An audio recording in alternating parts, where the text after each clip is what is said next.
Hi folks, the Filipino P here, and I'm still here in Leyte, visiting my folks, and I'm enjoying my time here. A few weeks ago, I posted the first part of this video about what things were really like in the Philippines, to give you guys a random assortment of mini truth bombs about things other people might not talk about when they're describing life here. Some of them are good, some are bad, some are funny, and some are downright confusing, but all of them are 100% Filipino. I got some angry comments from locals who seem to think I shouldn't talk about the problems here in our country, only the good stuff. But unfortunately for them, and fortunately for you guys, I'm just gonna tell it like it is. I know there are a lot of reasons to be proud being a Filipina, but we cannot deny that there are problems that we need to acknowledge, so too bad for them. Anyway, today I have a bunch more to tell you about, so I'm gonna sit here and enjoy my evening coffee. This time it's going to be iced coffee because it's bloody hot. And I'm going to explain more strange things about living here in the Philippines. And by the way, there is a clue to an Easter egg somewhere in this video, so keep on watching. So, where do we start this time? Well, there's still a lot of stuff about driving we didn't cover, so let's start on the road. Everyone knows how much Filipinos love their motorbikes. Most people can't afford cars here, so motorbikes are the logical choice. It's the same thing in our neighboring country like Vietnam, Thailand, China. Well, actually China's quite far, but somehow they find themselves always in our backyard, but let's not go there. But we stick 4 or 5 or 6 people on one motorbike, sometimes babies or kids with no helmets, and send them down the road zipping between cars and trucks. I know it's a common scenario in the provinces, maybe less in the cities, but it's throughout the Philippines. But there are cities that are not allowing riders without a helmet, and they will be ticketed. But anyway, that's a common thing here. And one time, I think I saw 7 people on one motorbike. And I don't know how we do it, but somehow we get where we are going without getting killed, usually. And also, we drag items too, like construction materials or big stuff, or even a big television carrying in the motorbike. So it's kind of funny to see, but it's very dangerous. Okay, another strange thing you'll see on our road is rice. Well, Filipinos love their rice, but in this case, it is not the type of rice you'll find in the groceries. This is the rice with the husk. We usually dry them on the road because the concrete is hot during sunny days, obviously. So we lay on a tarp, put the rice, and then we dry them in there, and we mix it up sometimes with a rake. And if it's dry enough, we'll take them to the milling station.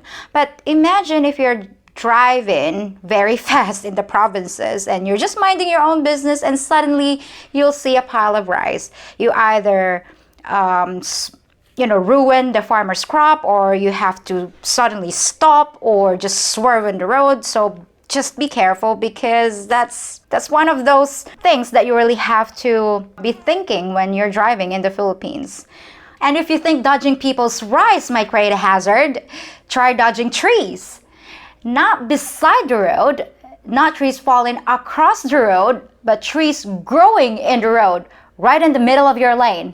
The reason for this is because during road widening, instead of pulling out the trees, sometimes they just pour the concrete around it, and sometimes electrical posts as well.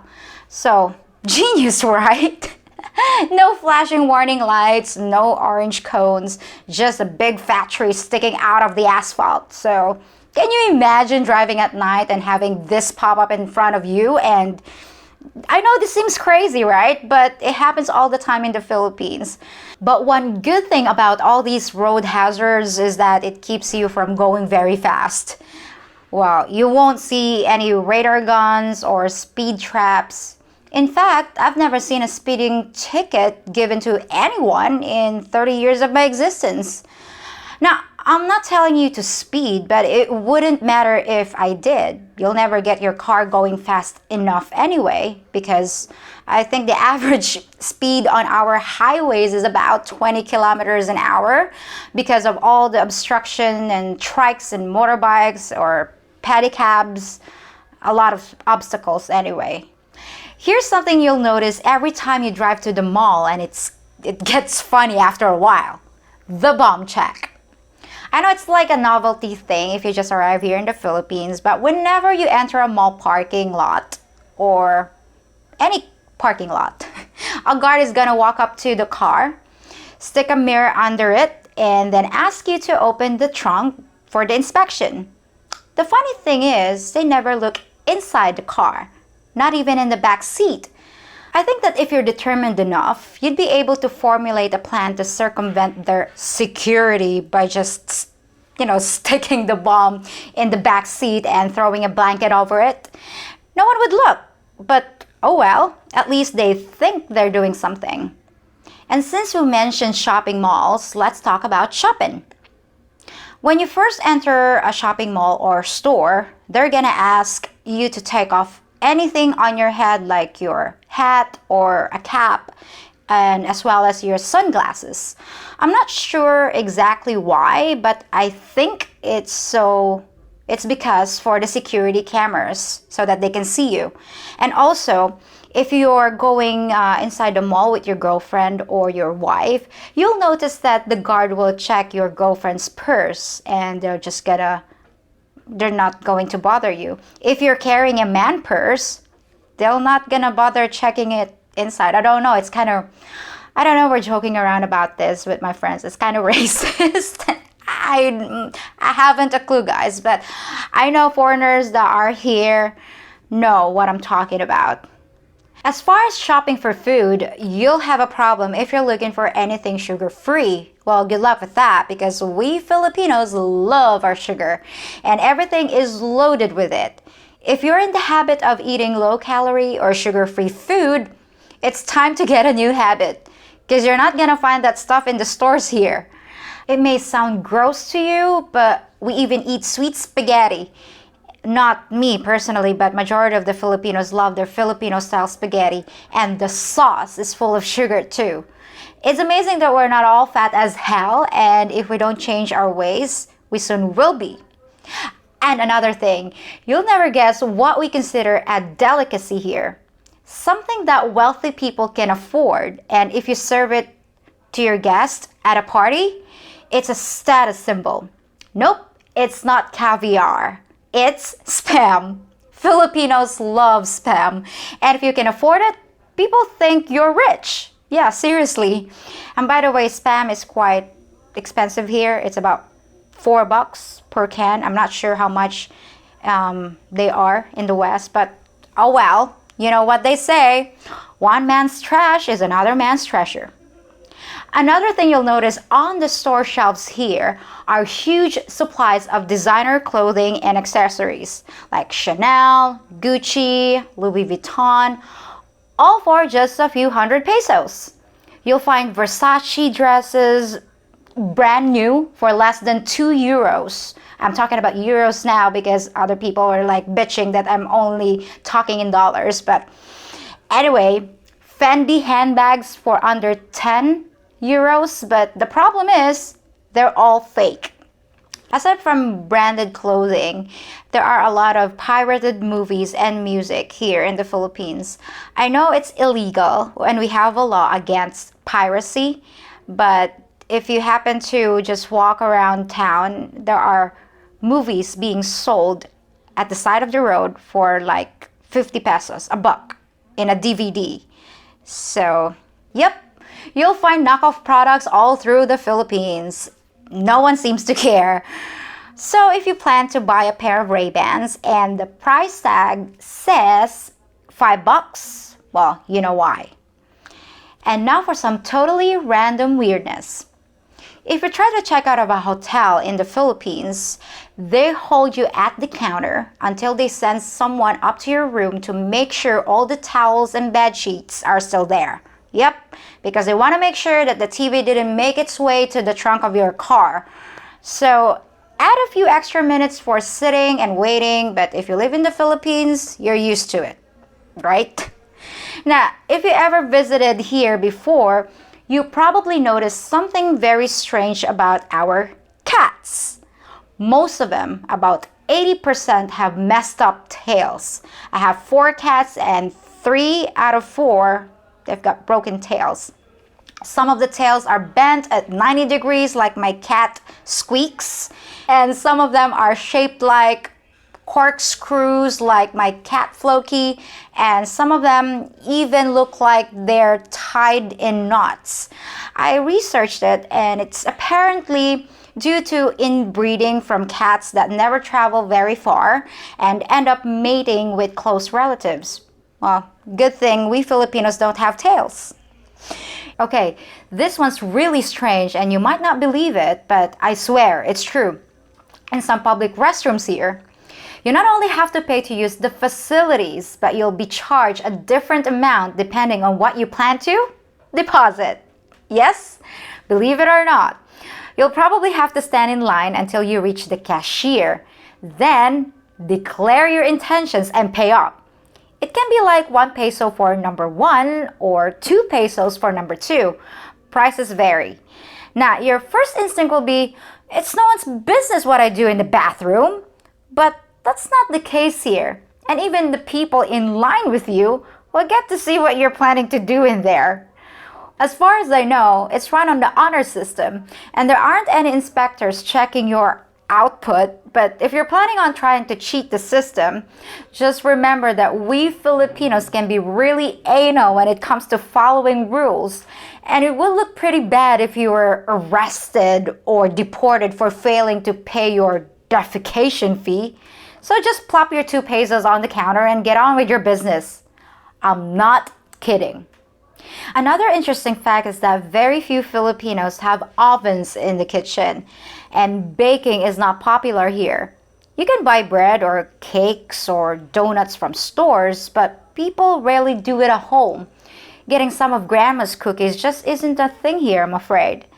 It's pretty much the same thing here with coffee. I'm sorry to say, all you folks that like the taste of a cup of brewed coffee may have to get used to the 3-in-1 instant coffee that we like to drink. Well, if you're wondering what 3-in-1 is, it's instant coffee with coffee, creamer, and sugar in a packet. So you just have to boil the water and then just mix it up with the instant coffee, and ta-da, that's coffee. Well, like ovens, most people don't have coffee makers. Ground coffee is kind of expensive here, and having to worry about coffee filters is just one more expense we'd rather do without. I know one time I was like looking for coffee filters in the grocery store and they're out of stock. So, if you're a connoisseur of the bean, prepare to shell out a few bucks to stock up on the good stuff. Just something you have to remember. Another weird thing is the way we bury our dead. We have these boxes, like compartments, just enough for a coffin, and there's like a rental price for that you have to pay to the government. Just like when my father died, my biological dad, my mom paid for the rental of the box for 10 years. That afterwards, if you can't pay up, they're going to extract the bones and put it in the mass grave. So what we did, we extracted my dad's bones and put it with a relative inside his box, and that way we combined the bones and we save money. I know it sounds so strange, guys, but it's very common here in the Philippines. And finally, here's something that drives some of you folks nuts and might also explain Filipino time. It's our national philosophy of bahala na. It's also known as come what may mentality. I don't know why people do that here, but sometimes if they're poor, they would complain about it. You would say, why don't you find a job? Well, for some people would say, bahala na, God will provide. It's like, it sounds like more of an excuse for not planning and not saving money. It happens a lot when it comes to poverty here in the Philippines. Like if they're not planning ahead, having babies. Sometimes when you say, why you're having too many babies? Well, I'm not using contraception. Why? Bahala na. So it doesn't make sense. It's like in an episode of The Simpsons, and Homer's like pulling his hair out. I don't know, but it reflects a lot the way people think, and I think it's more of a not persevering or not striving even harder. I know it's a common thing here in the Philippines, and I wish I can change that kind of mentality. And I'm sure a lot of you folks that have stayed here in the Philippines for a long time would have, you guys have heard a million times people saying it here, like your neighbors. And if it's your wife or your girlfriend saying it, it'll probably make you want to pull your hair out like Homer, like, duh! But hey, what can you do about it? When in Rome. So that's it for this episode of The Real Philippines. And I hope you enjoyed learning about some of our strange customs and traditions. I'll be back in a few days with more unique content and maybe even a travel vlog or two. See you soon, folks. Next, state your business. Can't my business be my business? No, ma'am. Declare your intentions. Well, I'm not really sure. Can I just wait until afterwards and tell you what I did? No, ma'am. You could be a flight risk. A flight risk? What? You think I'm gonna do number 2 and just jump out a window? Like a dine and dash? That would be a dump and jump. A what? In this business, we call it a dump and jump. Oh, come on. Okay, then here's 2 pesos just in case. But do I get a refund if I don't do the do? No, ma'am. No refunds, no exchanges. Well, I certainly don't want to exchange anything with anyone. Look, I just came from the all-you-can-eat burrito barn and I'm starting to feel like 2 pesos is gonna be worth it. So can we just speed this up? The burrito barn? That'll be 5 pesos. 5 pesos? Why? Security deposit. What? Okay, 5 pesos, but any more delay and you're gonna wish you charged me 10. If you think about it, I'm kind of like Pocahontas, who bridged the gap between 2 very different cultures and tried to bring peace and understanding to both sides, while at the same time, dating a foreigner. All that I ask for my diplomatic efforts is that you like this video, subscribe to my channel, and hit the notification bell. And while you're here, check out some of my other videos too. And no, you can't poke my Hontas.